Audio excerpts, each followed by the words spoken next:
Lady Isabella Montrose had been raised to move like a figure painted in oil, to speak as if each word had been measured on scales, and to embody the dignity expected of a duke's only daughter. From her earliest memory, her life had been governed by duty, and though she had not chosen it, she had accepted it with the quiet resolve instilled in her by long years of education and careful oversight. She was 19 now, graceful in stature, tall, yet delicately built, with eyes that carried the deep hue of storm clouds. Her hair, dark and lustrous, was always arranged with the precision demanded by her station, often adorned with ribbons of silver or pearls when occasion required. She lived at Wexford House in London, where marble corridors, gilded ceilings, and richly woven carpets reminded her daily of the expectations that clung to her name. Every tutor, every governess, every governor had seen her not merely as a girl to be formed, but as a vessel to secure her family's future. She learned music, her hands gliding across the harpsichord until the notes seemed part of her breath. She learned French and Italian, speaking them with the measured cadence that pleased visiting diplomats. She learned the rules of courtly dance, her steps always precise, never hurried. Each lesson had been another strand in the web of preparation, for all knew what lay ahead. She would become the bride of Prince Alexander, heir to the English throne. The match had been spoken of as certainty long before she could understand its weight. Courtiers whispered it at banquets, statesmen nodded in approval in council halls, and ladies of noble houses envied the place that seemed reserved for her. It was not spoken as possibility, but as destiny, the kind that brooked no refusal. To most, Isabella was the fortunate one, chosen by lineage and circumstance to wear a crown. She smiled when spoken of in such terms, but deep within, there was an unspoken wondering what it might mean to be loved for herself and not merely for the alliance her name represented. The day of the grand ball at St. James's Palace had been marked in the household for months. It would be the evening when speculation turned into declaration, when the prince would publicly affirm what had long been arranged in whispers and sealed in private agreements between families. The announcement was not written in any official paper, yet all of London knew its purpose. Nobles polished their jewels, seamstresses worked through sleepless nights, and carriages were prepared for the spectacle that awaited. Isabella herself was dressed with particular care, her gown chosen in pale blue silk that shimmered in the light of candles. The bodice was embroidered with silver thread in delicate patterns of ivy, the sleeves falling like cascades upon her arms. A necklace of pearls, a gift from her father, lay upon her throat, while satin slippers carried her steps with grace. As the hour approached, her heart stirred with both pride and unease. She had been told all her life that this was her triumph, that to stand beside the prince was to reach the pinnacle of what any woman of her rank could aspire to. Yet she also felt the invisible chains of that triumph, the sense that her life was not hers to shape. She descended the staircase of her father's London residence with composed steps, her head high, aware of every eye upon her. Servants bowed, attendants whispered admiration, and her father offered his arm with silent approval. The streets outside were filled with carriages, the lamps of the city casting long shadows as they rolled toward the palace. The sound of hooves striking cobblestones echoed through the night, mingling with the distant laughter of common folk who gathered to catch sight of the noble procession. Isabella sat in silence, her gloved hands folded upon her lap, her father speaking occasionally of matters of decorum and what would be expected of her once the announcement was made. She listened, though his words were no different from those she had heard 100 times before. The palace itself stood luminous when they arrived, its many windows blazing with candlelight, its gates guarded by men in livery who held back the crowd of onlookers. Inside, the marble halls glowed with the reflection of countless chandeliers, their flames mirrored in the polished floor. Musicians tuned their instruments in the gallery above, and the scent of roses, brought in from the royal gardens, filled the air with a sweetness that seemed almost oppressive. Servants moved briskly, guiding guests to their places, carrying trays of wine and ensuring that the evening's order was maintained with precision. Isabella entered the ballroom as though stepping into a stage prepared for her. Heads turned, fans fluttered, and voices hushed to murmurs. She carried herself with poise, her eyes steady, her every movement a lesson in composure.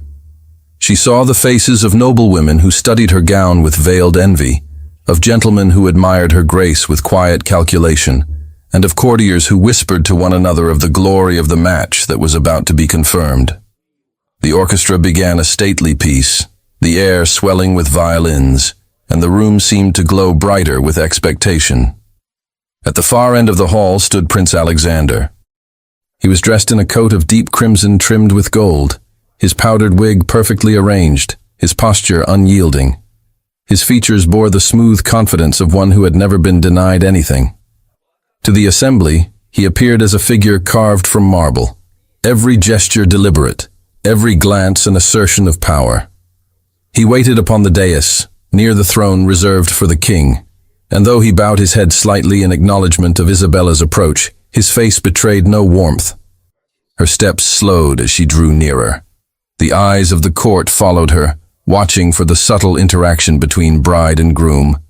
Yet she saw only composure, distance, and the cold reserve of a man who viewed their union not as affection, but as obligation. She placed herself beside him, the murmurs in the hall softening into expectant silence.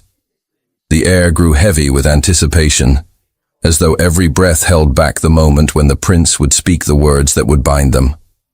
Yet as Isabella stood in her place, the music fading to stillness, her gaze drifted across the sea of faces.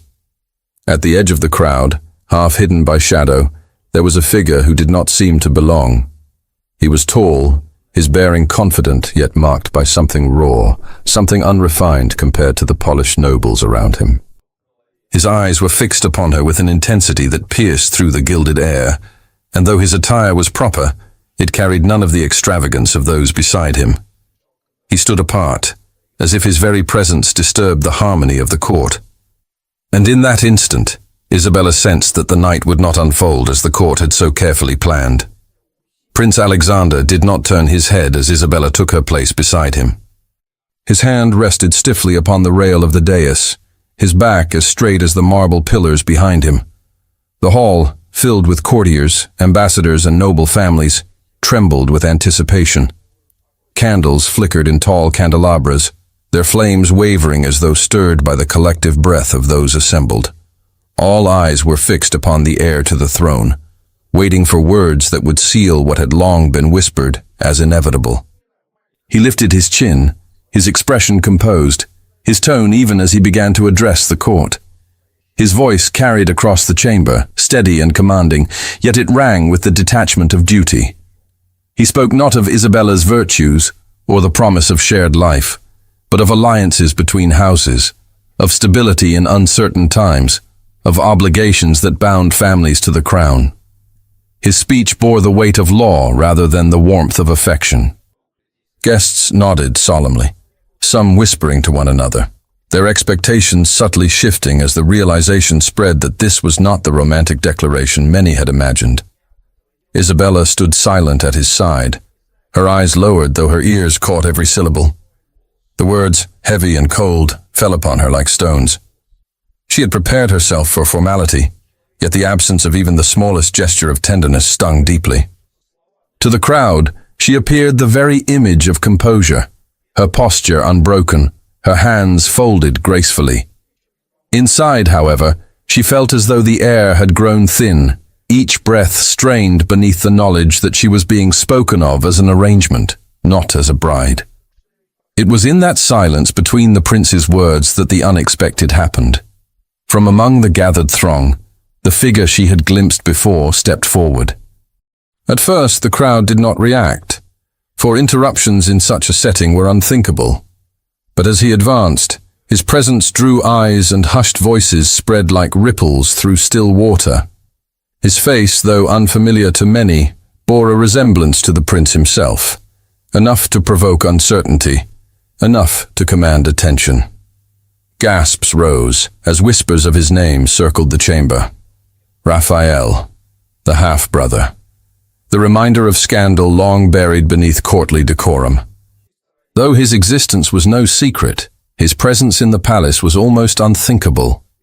He carried himself with boldness, though not with the polished ease of those who had been raised beneath gilded ceilings. His step was firm, his eyes fixed not upon Alexander but upon Isabella. The court recoiled, the rustle of silk and the shifting of shoes on polished marble marking their astonishment. Alexander's voice fell silent, his hand tightening upon the rail as he recognized the intruder.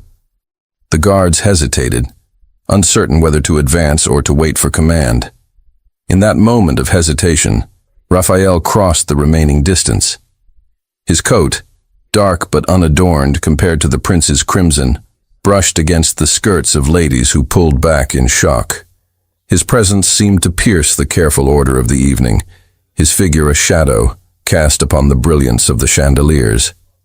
Then, with audacity that defied the assembled court, he stood before the dais. His voice rang clear, strong, and unflinching. He asked not for recognition of his blood, nor for forgiveness of his birth. He asked for Isabella's hand. The words struck the chamber like thunder. A wave of disbelief swept the room. Ladies raised their fans to cover parted lips. Gentlemen leaned toward one another with incredulous stares. The ambassadors, gathered to witness the union of crown and nobility, exchanged sharp glances, measuring the scandal as it unfolded before their eyes. The orchestra, which had been poised to resume after the prince's address, faltered into silence, bows trembling in mid-air. Isabella felt her breath catch. She had not moved, yet the entire weight of the hall seemed to press upon her. Her name, uttered in such a manner, bound her to a gesture she had never sought, never expected. The eyes of the assembly turned upon her, demanding a reaction she could not yet give. The prince beside her grew rigid, his silence more fearsome than if he had spoken. Alexander's hand shifted to the hilt of his sword, the gleam of the weapon visible in the candlelight. His face, pale beneath the powder, betrayed a fury that words could not contain. Yet still he did not speak, as though silence itself could cast Raphael into nothingness. The king's advisers, seated near the throne, exchanged troubled looks, uncertain whether to intervene. The guards remained frozen, awaiting a signal that did not come. The moment stretched unbearably. Raphael's declaration lingered in the air, impossible to ignore, impossible to erase. Isabella felt the weight of her position more heavily than ever, her body a statue before the judgment of the court. She could neither move nor speak without altering the course of her life, and yet she had no power to stop the chaos that had already begun. The hall, once so carefully arranged for triumph, had become a theater of scandal. Whispers rose like a storm, fragments of disbelief carried across the marble chamber. The illegitimate son, how dare he? Before the throne itself. Each murmur twisted the air tighter, each glance fastened upon Isabella with sharper scrutiny. And still, the king had not spoken. His silence hung over the chamber, heavier than the chandeliers above, while the court held its breath for his judgment. The silence that followed Raphael's words was unbearable, stretched thin as glass about to shatter. No one dared breathe too loudly. No one shifted their feet without drawing the weight of curious stares.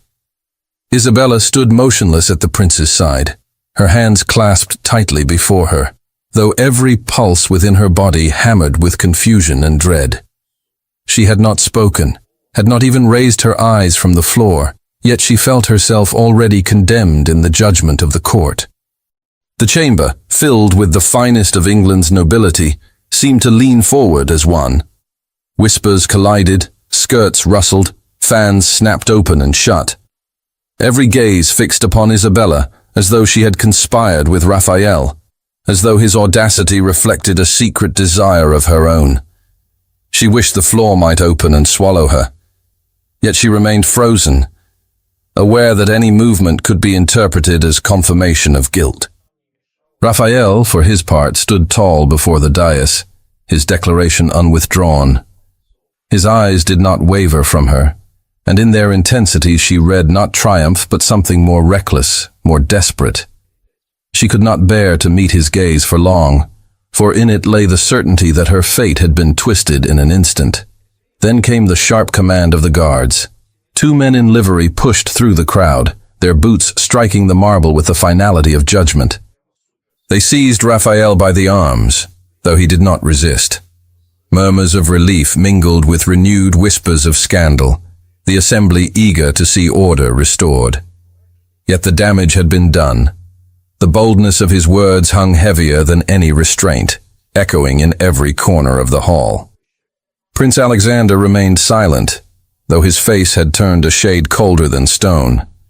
His hand still rested on the hilt of his sword, his knuckles white, his jaw set in fury. He did not glance at Isabella, not once, though she felt the burn of his contempt as keenly as if it were a physical blow. His silence was more terrifying than rage, for it left her suspended in shame without the mercy of an outburst to end it. When the guards dragged Raphael toward the doors, the orchestra attempted to resume, strings trembling into a hesitant melody. Yet the notes faltered, unable to mask the storm of whispers that surged through the hall. The ball that had been meant to confirm triumph had collapsed into spectacle, its order ruined beyond repair. Guests clustered in small knots, their words sharp and quick, their expressions avid with the delight of scandal. Isabella heard fragments carried on the air. Humiliation, disgrace, ruined, words that struck her like stones against glass. Her father, standing near the edge of the dais, looked upon her with a sternness that pierced more deeply than any stranger's whisper. He had guarded her reputation as carefully as his own fortune, and now she stood exposed before him, her name entangled with a man branded illegitimate. She longed to protest her innocence, to declare that she had been no part of the intrusion, but the weight of the hall's judgment smothered her voice. The night dragged onward, though for Isabella it moved as though time had slowed to a cruel crawl. Courtiers avoided her with studied politeness, their bows and curtsies offered without warmth. Some turned away altogether, eager to distance themselves from disgrace. Prince Alexander departed the hall without a word, his retinue following, leaving behind an air of wrath that promised reckoning yet to come. Isabella stood abandoned on the dais, until her father at last took her arm and led her away. Back in her chambers, silence pressed upon her more heavily than the noise of the ballroom. She dismissed her attendants with a faint gesture, unwilling to endure their pitying looks. Alone, she allowed her composure to crumble. She sank into the chair by her dressing table, the candles flickering in their sconces, and wept silently, her shoulders shaking beneath the weight of shame. The pearls about her neck felt like a chain, each bead cold against her skin. Tears blurred her reflection in the mirror. She saw not the poised figure presented to the court, but a young woman stripped of dignity, her future clouded by forces she could not control. The path she had walked since childhood, so clearly defined, had been shattered in a single moment by words she had not invited. She imagined the whispers echoing through London even now, the gossip spreading from house to house, each retelling darker than the last. The hours passed in sorrow. She thought of Alexander, his coldness at the ball, the fury in his silence, the certainty that he would blame her as though she had plotted Raphael's intrusion. She thought of Raphael, reckless and desperate, his declaration dragging her into ruin whether he had intended it or not. She thought of herself, trapped between 2 men, neither of whom had sought her consent. Her life felt less her own than ever before, her worth measured only in the alliances others wished to claim.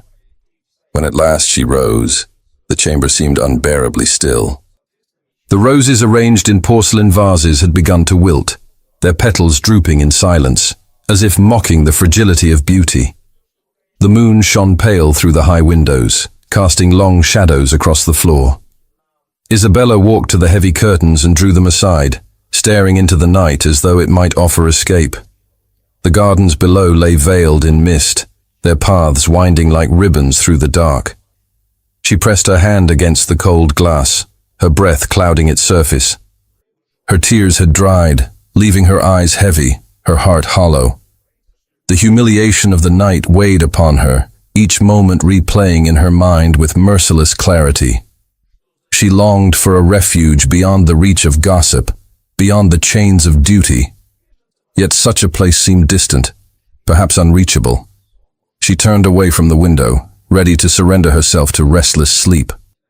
And then, from the shadows beyond the misted glass, she caught sight of movement in the garden below, a solitary figure pacing restlessly among the hedges. It was not the restless pacing of a stranger, nor the bold intrusion of the man who had brought her world into disarray, but the deliberate step of one who knew the household well. The figure moved slowly along the gravel path, pausing beneath the lanterns placed at intervals in the garden, the faint light casting her face into view. Lady Margaret, Isabella's widowed aunt, had chosen the hour when the household slept to walk among the hedges, as she often did when wakefulness pressed heavily upon her. Isabella, watching from above, felt a surge of relief at the familiar presence. She left the window and crossed the chamber, her hands trembling as she opened the door into the dim corridor.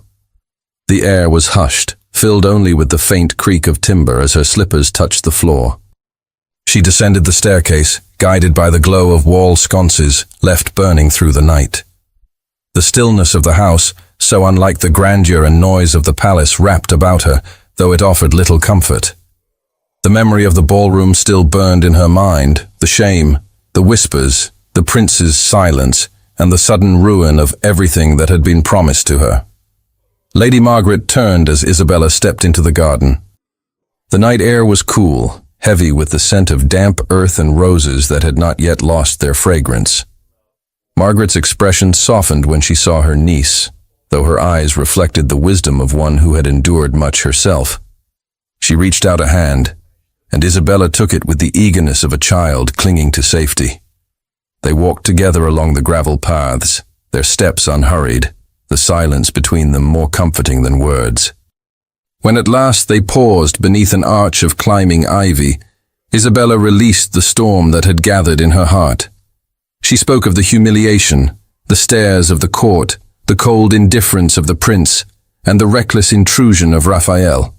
Her voice broke, her composure crumbled, and she confessed the fear that her name had been ruined beyond repair. Margaret listened without interruption, her gaze steady upon her niece, her hand still clasping Isabella's in quiet strength. When Isabella fell silent, exhausted by her own grief, Margaret finally spoke. She reminded her that the crown was not a gift, but a burden, that marriage to a prince did not promise happiness, only duty. She spoke of her own youth, when she had been bound to a man chosen for her, a union that had brought wealth and title but little tenderness. She confessed that her heart had once leaned toward another, one who had been dismissed as unsuitable, and that the regret of surrendering to duty had lingered through every year of her widowhood.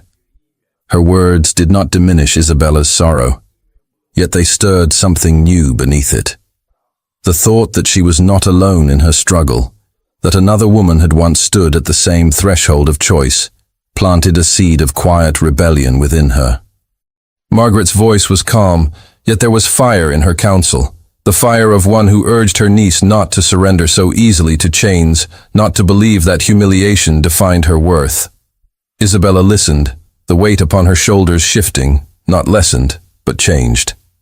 The night deepened around them, the mist rising over the garden like a veil. Isabella lifted her eyes to the stars scattered faintly across the sky.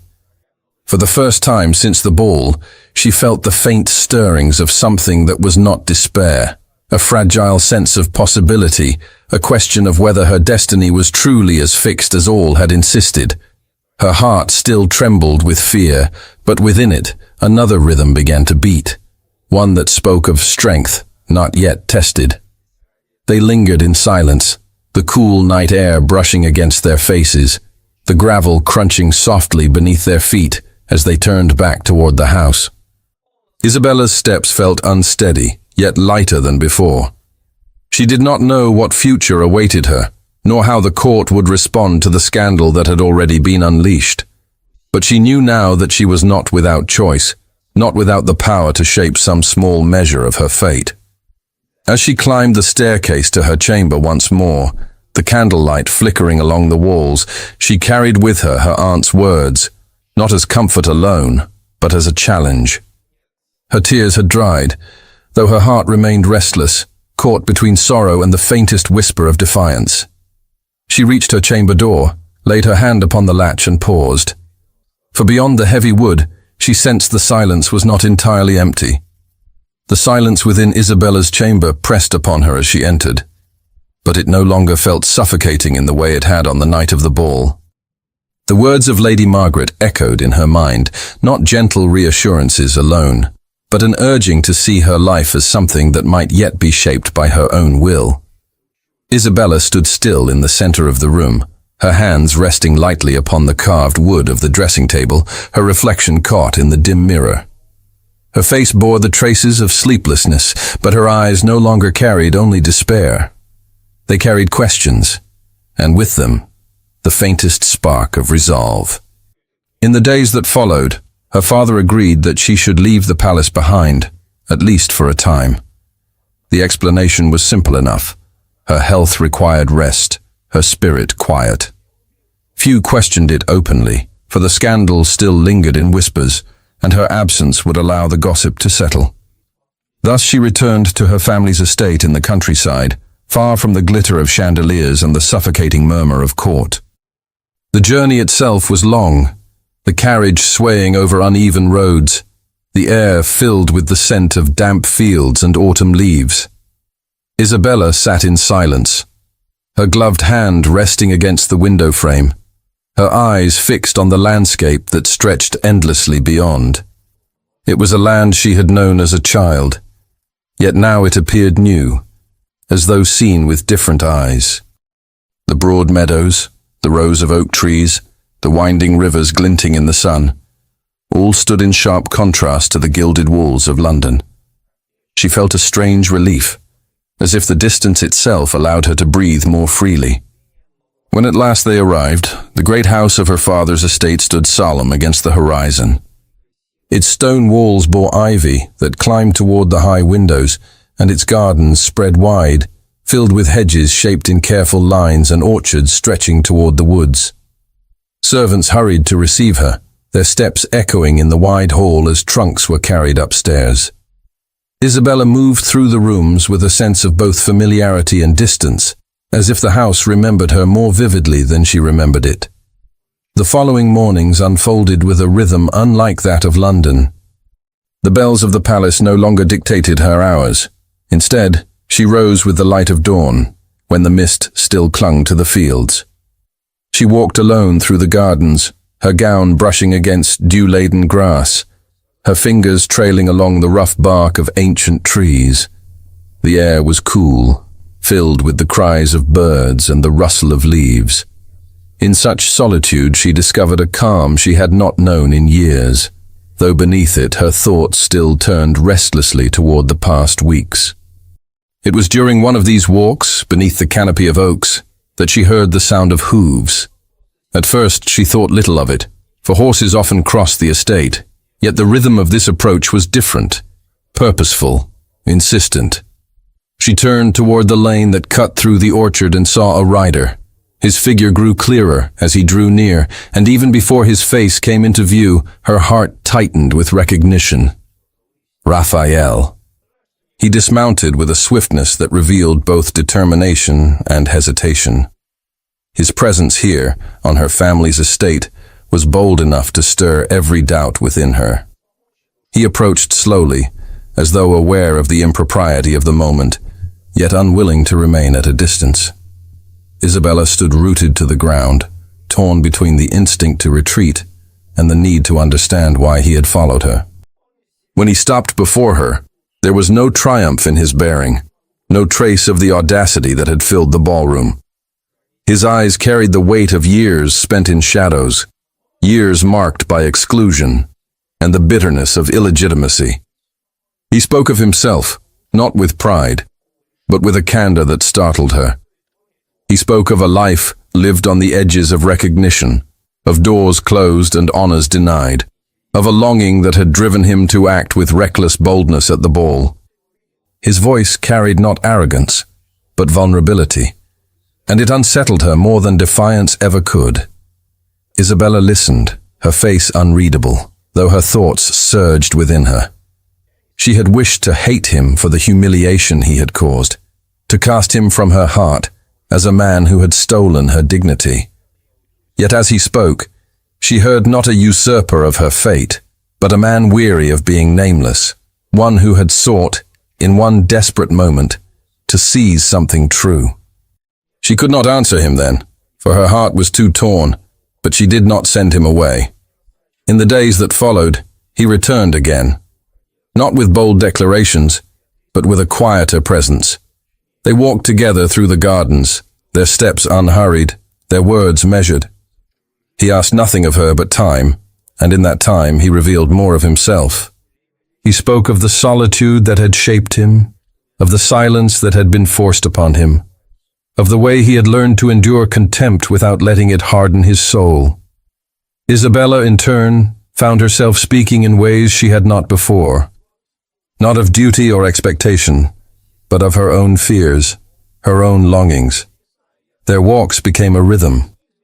Beneath the branches of the oaks, by the still waters of the pond, along the paths lined with roses, they discovered a companionship that was unlike the cold formality she had known at the prince's side. In Raphael's gaze there was no calculation, no sense of possession. Instead, there was a quiet respect, an attentiveness that unsettled her because it felt like freedom. Yet even as she began to sense trust forming between them, a shadow lingered at the edges of her thoughts. She knew the world would not forgive such meetings, that whispers would cling to her once more if they became known. She knew too that her heart, though cautious, was not immune to his presence.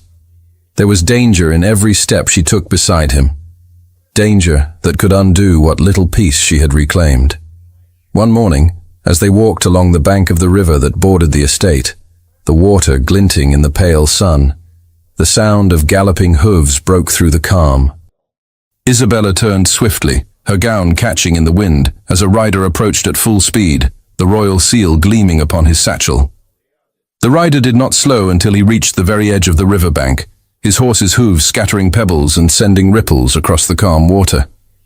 The animal snorted, its breath visible in the cool air, while the messenger dismounted with practiced haste. His cloak was damp from the mist, but the seal pressed upon his satchel was unmistakable. Raphael stepped forward instinctively, his posture protective, though Isabella's gaze was fixed only on the wax emblem that glowed red against the leather. The messenger bowed stiffly, removed the letter, and extended it toward her with the formality of a command rather than a courtesy. Isabella's fingers trembled as she broke the seal. The parchment crackled as it unfolded, and the neat, firm hand that filled its surface sent a chill through her before she had read a word. Each line struck like iron. Prince Alexander would come to the estate within the week. The letter bore no flourishes, no gentle phrasing.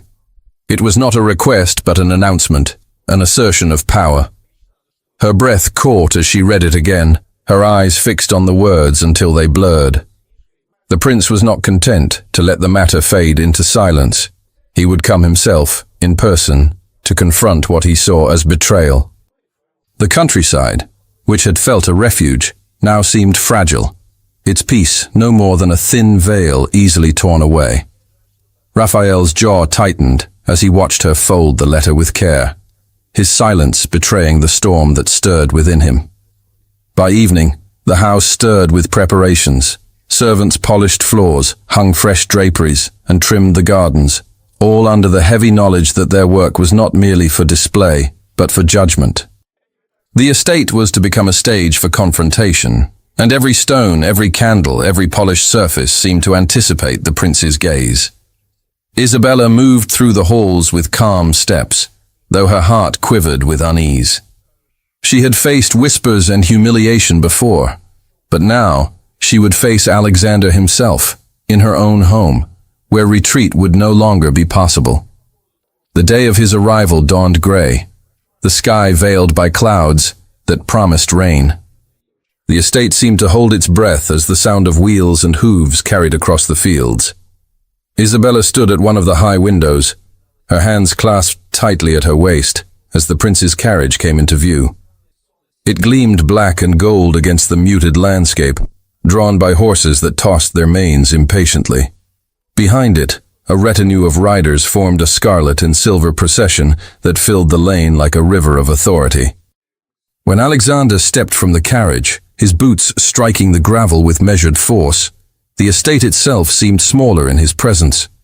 His coat was trimmed in embroidery of gold thread, his sword gleamed at his side, and his powdered wig sat immaculately upon his head. His face bore no hint of warmth. It was carved in stern resolve, the mask of one who carried the crown's authority upon his shoulders. He did not pause to admire the gardens, nor acknowledge the household gathered to receive him. His eyes were fixed forward, sharp as a blade. Isabella descended the staircase to meet him, her gown pale against the dark oak panels of the hall. When she reached the entrance, she curtsied with practiced grace, her heart pounding beneath her bodice. Alexander inclined his head slightly, his courtesy no more than the movement required. He stepped past her into the hall, his retinue following, the sound of their boots echoing through the vast space. The air thickened with the weight of their presence. It was only once the company had assembled in the great chamber that Alexander turned to face her. His voice was controlled, measured, yet it carried the sharp edge of accusation. He spoke of duty, of honor, of the expectations that bound her to him and to the crown. He accused her of allowing disgrace by entertaining the presence of Raphael, of failing to guard her name as carefully as the throne demanded. His words did not shout, yet they cut with a precision sharper than anger. Isabella felt the eyes of the household upon her. Her father, the servants, the attendants, even Raphael, who had entered quietly at the edge of the chamber. Their presence pressed upon her, but the greater weight was Alexander's authority. He spoke not as a suitor, but as a master addressing disobedience. He reminded her and all present that the union between them was no matter of choice. It was necessity, sealed by years of arrangement, sanctified by the crown itself. For a moment, silence threatened to suffocate her. Her hands trembled at her sides, her throat tightened with the weight of unspoken words. The humiliation of the ballroom, the whispers that had followed her, the cold indifference of the prince, the reckless boldness of Raphael, all of it pressed upon her in that single instant. But beneath it, she felt the echo of Lady Margaret's counsel, the fire of truth spoken in the garden. Her head lifted. Her voice, when it came, was steady though soft. She denied the prince's right to treat her as possession. She declared herself not merely a name to secure an alliance, not merely a figure to adorn the throne. Her words were not shouted, yet they struck the chamber with greater force than if they had been. The silence that followed was thunderous. Servants lowered their eyes, her father shifted uneasily, and Raphael's shoulders tensed. Alexander's face hardened, his lips pressed into a line as cold as steel. His pride, wounded before the court, had now been struck in the heart of her own household. His hand rested upon the hilt of his sword once more, his eyes locked upon Isabella with a fury that words alone could not contain. And in that silence, he vowed that she would regret such insolence. The echo of the prince's words lingered in the chamber long after he had spoken them. His retinue shifted uneasily, their polished boots scuffing against the stone floor, while the household servants held their breath as if even the faintest sound might bring Alexander's wrath upon them. Isabella stood tall, though her heart thundered within her chest. She had spoken with more defiance than she had ever dared before, and the silence that followed bore the weight of consequence. Alexander's eyes remained fixed upon her, hard and merciless. He did not speak again, but his gaze conveyed the certainty that her words would not be forgotten, nor forgiven. With a sharp motion of his hand, he signaled for his men to withdraw. The sound of their departure filled the hall like a storm retreating over distant hills. When the door closed behind them, the house seemed to exhale, though no one spoke. Isabella turned away, her body trembling now that the moment had passed. The hours after his visit were heavy with unease. Whispers stirred in every corridor of the estate. Servants exchanged fearful glances, convinced that the prince's threat would bring ruin. Isabella's father paced the drawing room, his steps quick and restless, his brow furrowed with the burden of impossible choice. To defy the crown was to risk disgrace. To surrender his daughter was to condemn her spirit. Neither path offered peace. Isabella herself retreated to the solitude of her chamber, though sleep would not come to her. Each time she closed her eyes, she saw Alexander's face, pale with fury, and heard his vow repeated in her mind.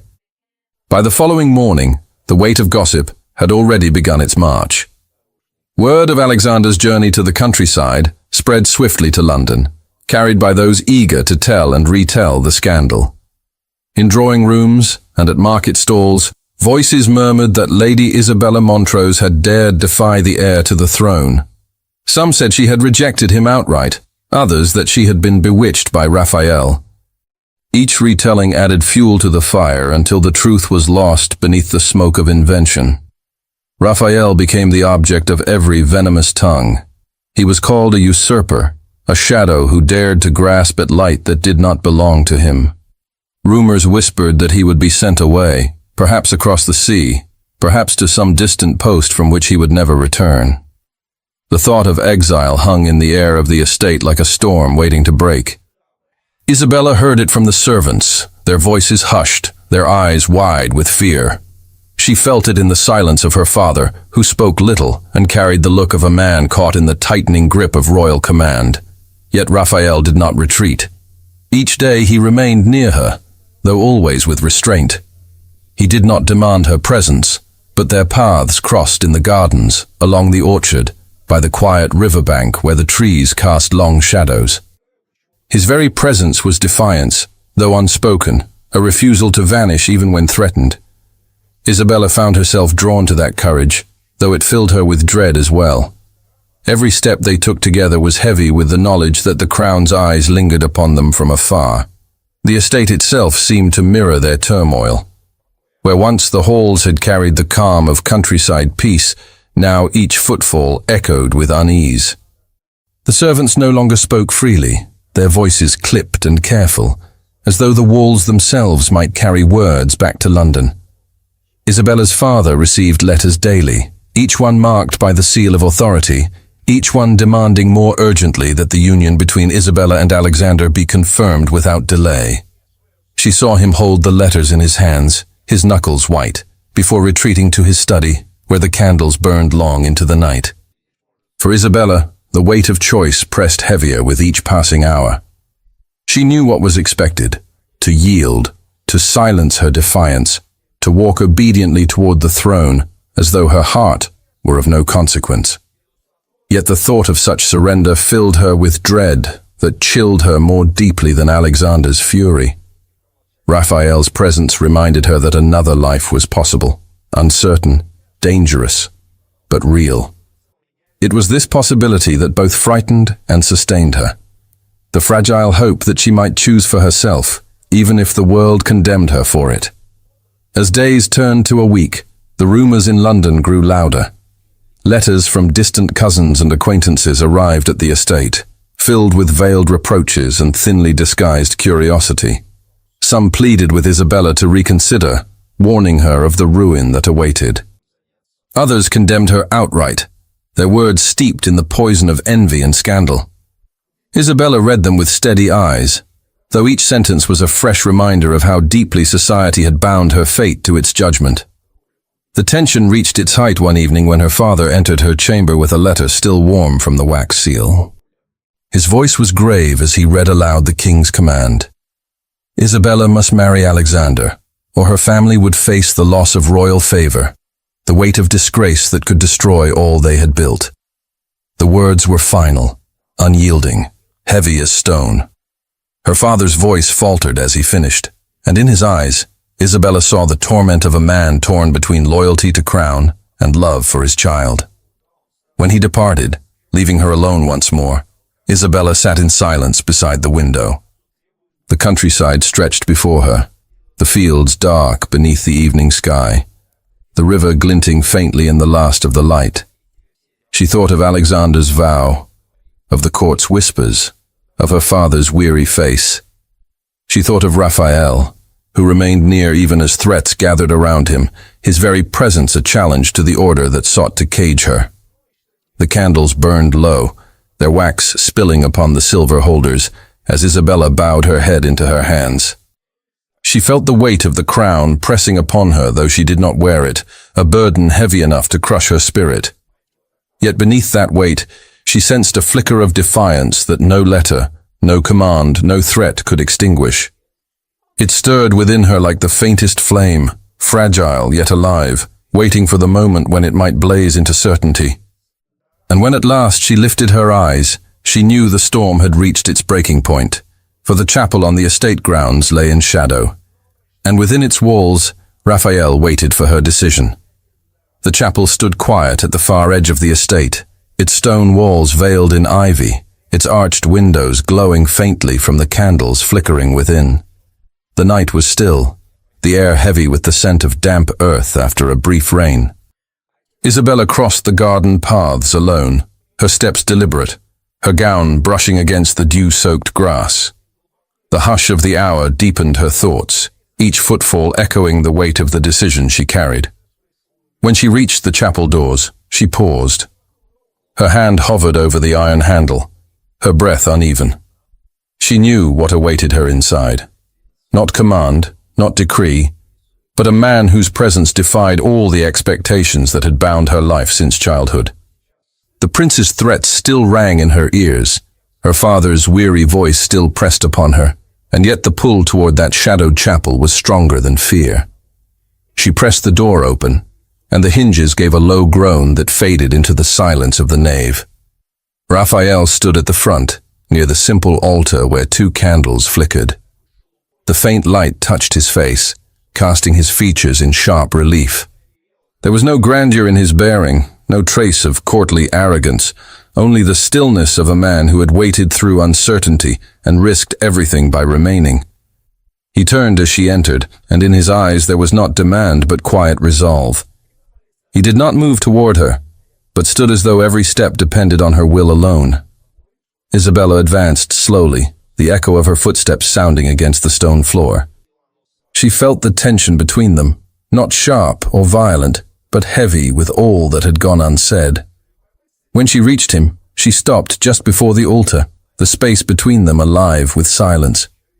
Raphael drew a breath, steady and deep, as though gathering words not rehearsed, but born of truth. He spoke of himself plainly, without embellishment. He admitted what the world saw in him, the illegitimate son, the shadow cast by a crown that would never be his. He confessed the folly of his intrusion at the ball, the recklessness of a man who had long been denied, and who, in a moment of desperation, sought to claim what might give meaning to his life. Yet beyond confession, he revealed something deeper, that his heart had found its only crown in her presence. That love, not ambition, had moved him to speak, when silence would have spared him disgrace. The words filled the chapel with a weight greater than ceremony. Isabella listened, her chest rising and falling with each breath, her hands trembling though she held them clasped before her. His voice did not falter, yet there was no arrogance in it, only sincerity, steady as the flame of the candles. He ended not with a demand, but with an offering, his gaze steady upon her. He could give her no throne, no court, no grandeur, only himself, his loyalty, his devotion, and a life lived in truth. For a moment, Isabella closed her eyes. The silence pressed around her, filled with all the choices she had been made to bear since childhood. She saw the palace, the chandeliers, the faces that had judged her.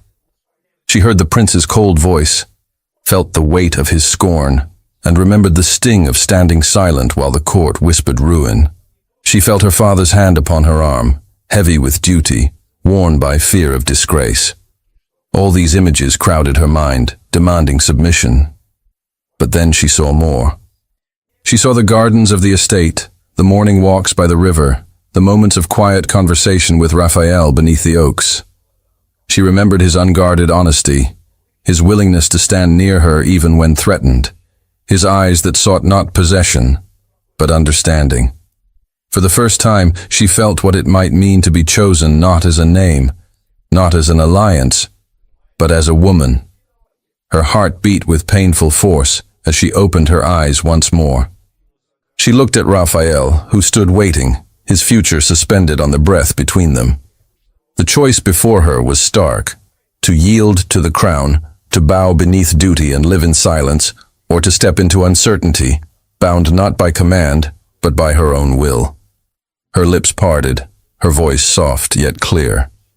She accepted his hand, not as a defiance of the prince alone, but as a declaration of her own freedom.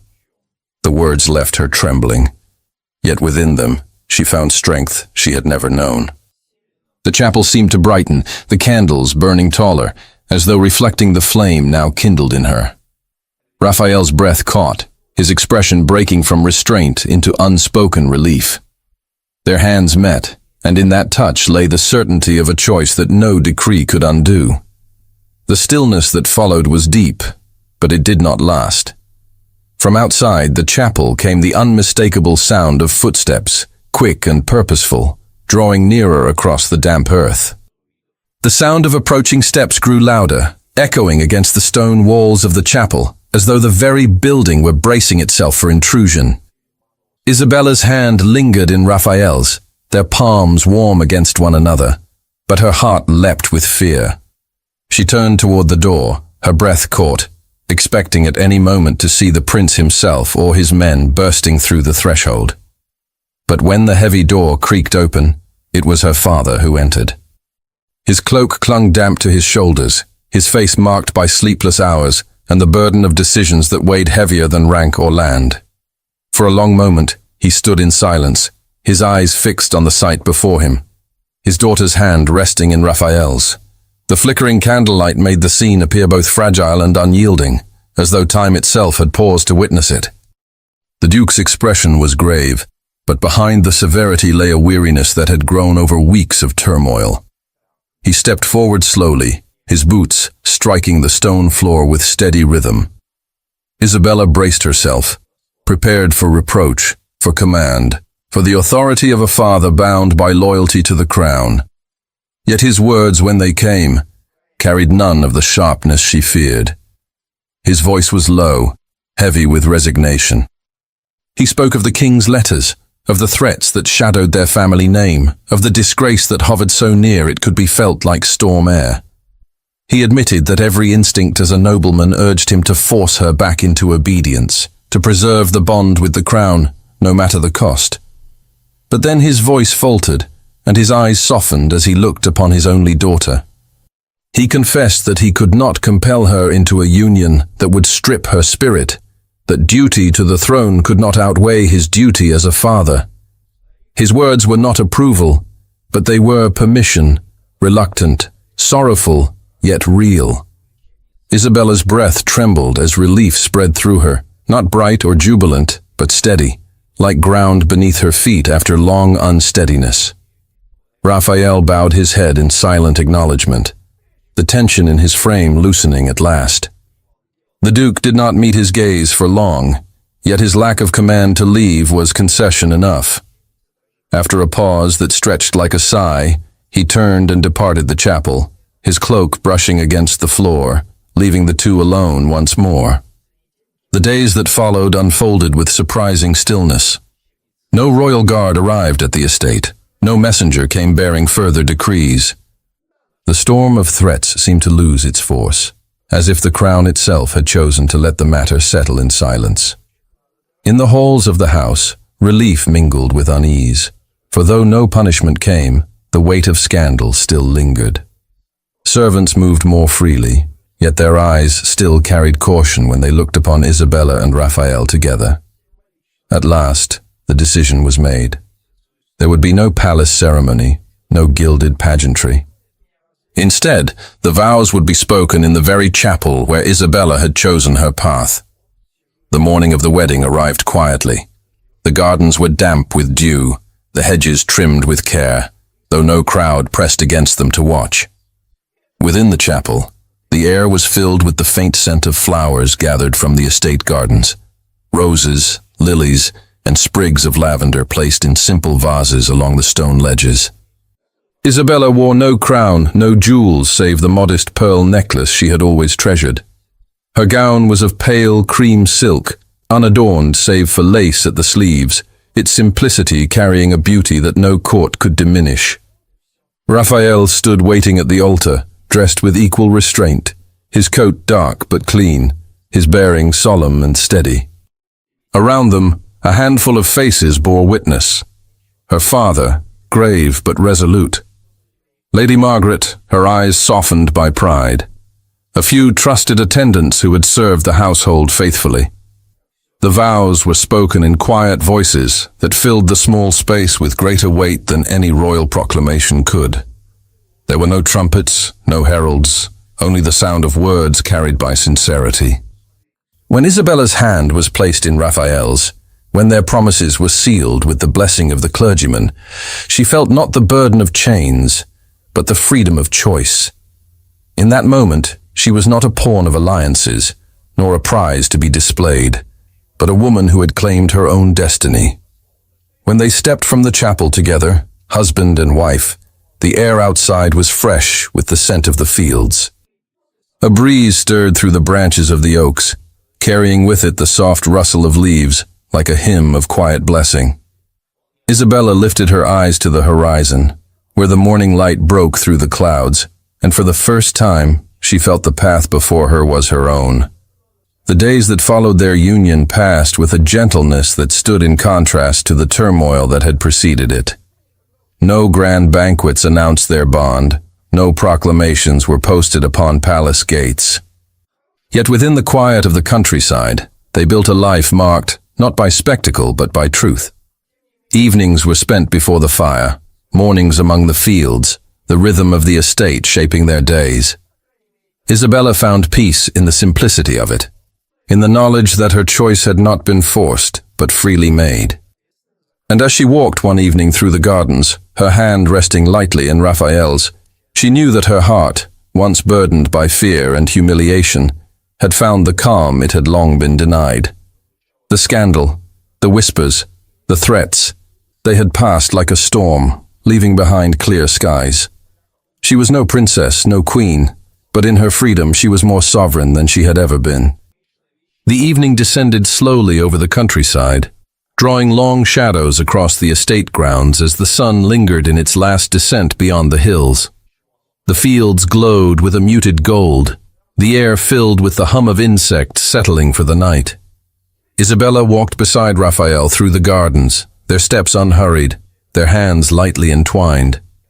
The stillness of the hour carried a serenity unlike any she had known in the gilded halls of the palace. For the first time in her life, she felt no weight pressing upon her, no gaze watching to measure her movements. The world seemed to belong only to them. They paused beneath the great oak that stood at the center of the lawn, its branches stretching like a canopy against the fading sky. Raphael turned to face her, his eyes fixed upon her as though he could not believe she truly stood before him. There was no crown upon his brow, no court behind him, no recognition from the world that had always turned him aside. Yet in that moment, he bore the quiet majesty of a man who had been chosen, not by blood or birth, but by love itself. Isabella lifted her face to him, the last light of the sunset painting her features in warm hues. Her hair caught the breeze, her gown brushing softly against the grass. She had once imagined herself adorned in jewels, seated upon a throne, the subject of envy and admiration. Now she knew that none of those dreams had been her own, but the world's vision forced upon her.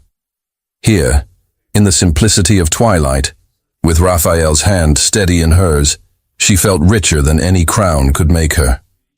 They lingered in silence, letting the moment speak for them. At last, Raphael's voice broke softly into the still air. He spoke not of fear or of scandal, not of the disgrace he had borne, nor the threats that had shadowed them. Instead, he spoke of what lay before them, A life built upon truth rather than illusion. A union free of chains. A love chosen with courage. His words were quiet, yet they filled Isabella with warmth that no echo of the court could extinguish. She answered not with a declaration, but with a gesture. She lifted his hand to her lips, pressing it gently, a reverence that carried more meaning than any spoken vow. When she looked into his eyes again, she saw not the illegitimate brother whom the world had scorned, but the man who had stood by her when all else demanded her silence. He was not a shadow to her, but the very light that had led her out of darkness. The stars began to appear, faint at first, then brighter as the last of the day gave way to night. They walked back toward the chapel, now quiet after the vows spoken within its walls. The windows glowed faintly with the candles that had not yet been extinguished, their light soft and steady. They paused at its threshold, and Isabella turned to look once more at the fields stretching into the distance. She thought of the path she had left behind, of the palace halls and the chains of duty. For the first time she felt no regret. The life she had chosen, though humbler, was more radiant in its truth than any crown could have offered. As they stepped inside, the hush of the chapel embraced them. The flowers gathered for their vows still perfumed the air, their petals beginning to fade, yet carrying the memory of that morning's union. The candles burned low, their flames casting long shadows upon the stone floor. Isabella stood at the altar once more, her hand in Raphael's, her heart steady.